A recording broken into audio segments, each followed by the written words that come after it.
Hi అండి అందరికీ. ఈరోజైతే మనం కాకరకాయ వెల్లుల్లి కారం అయితే ఎలా చేయాలో చూద్దాము. ముందుగా ఒక దాంట్లో కొద్దిగా ఆయిల్ వేసుకోవాలి. ఆయిల్ హీట్ అయిన తర్వాత కాకరకాయ ముక్కలు అయితే వేస్తున్నాను. కాకరకాయ ముక్కల్ని కొంచెం పెద్ద సైజులోనే అయితే కట్ చేశాను. రౌండ్గా కట్ చేసి లోపల ఉన్న సీడ్స్ అయితే తీసేసాను. దీంట్లోనే కొద్దిగా కరివేపాకు కూడా అయితే వేసుకోవాలి. కరివేపాకు వేసుకున్న తర్వాత దీంట్లోనే మనం కొద్దిగా సాల్ట్ కూడా అయితే వేసుకుందాము, కొద్దిగా త్వరగా ఫ్రై అవ్వడానికి. సాల్ట్ కూడా వేసుకుని ఒకసారి కలుపుకొని మూత పెట్టి స్లో ఫ్లేమ్లో ఉడికించాలి.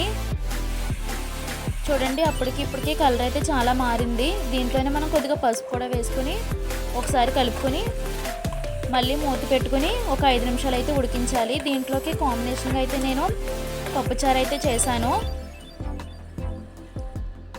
ఈ విధంగా ఉడికిన తర్వాత మనం ముందుగా ప్రిపేర్ చేసుకున్న వెల్లుల్లిపాయలు, అలాగే ధనియాలు, జీలకర్ర, ఎండుమిరపకాయలు పేస్ట్ అయితే ఇందులో వేయాలి. నేనైతే కారం ఏమీ యూజ్ చేయట్లేదు, దీంట్లోనే ఎండుమిరపకాయలు యూజ్ చేశాను కాబట్టి కారం ఫ్లేవర్ అయితే సరిపోతుంది. ఒకసారి మంచిగా కలుపుకొని ఒక 2 నిమిషాలు అయితే ఉడికించుకుంటే సరిపోతుంది. అంతే అండి, ఎంతో ఈజీ అండ్ టేస్టీ కాకరకాయ వెల్లుల్లి కారం అయితే రెడీ అయిపోతుంది. Thanks for watching. ఇంకా మన ఛానల్ ఎవరైతే సబ్స్క్రైబ్ చేయలేదో ప్లీజ్ సబ్స్క్రైబ్. మన ఛానల్కు సబ్స్క్రైబ్ చేయండి ఫ్రెండ్స్.